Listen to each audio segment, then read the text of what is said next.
Ajay spent 66 2/3% of his income on different household items. If his income increases by 25% and expenditure increases by 20%, then the effect of his savings will be. तो यहाँ पे आप देखिए, अजय जो है वो 66 2/3% खर्च कर देता है।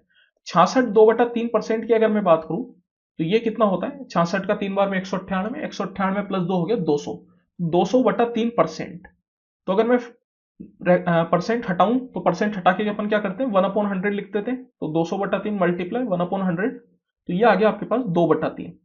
दैट मीन्स कि अपनी सैलरी का 2/3 हिस्सा वो खर्च कर देता है। तो फिर बचाता कितना है, 1/3। जैसे यहाँ पे अपन मान लेंगे उसकी सैलरी अगर 1 रुपया है तो 2/3 खर्च करेगा तो 1/3 बचाएगा।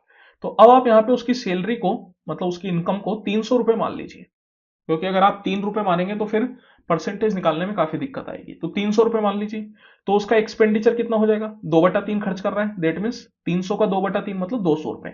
तो उसकी सेविंग कितनी हो जाएगी, तो सेविंग हो जाएगी 1/3 ऑफ 300, दैट इज 100 रुपए।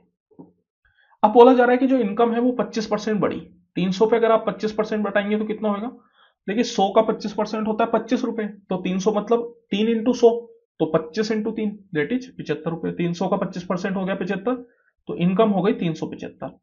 बोला जा रहा है एक्सपेंडिचर जो है वो 20% बढ़ गया। 200 का 20%, 100 का 20% 20, तो 200 का 20% क्या होगा, 2 इंटू 20 दैट इज 40, तो क्या हो गया 240, ये बढ़ी प्लस 20%। तो अब मैं बोल सकता हूं कि भैया उसकी सेविंग कितनी हो जाएगी, 375 माइनस 240। इनकम में से अगर मैं एक्सपेंडिचर को घटा लूं तो सेविंग आ जाएंगी। तो कितना हो गया, 60 प्लस 75 दैट इज 135 रुपए।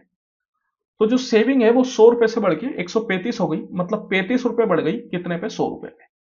परसेंटेज में निकालना है तो multiply by 100% that is equal to 35%। तो जो उसकी सेविंग है वो भी 35% बढ़ जाएगी। Option number 3।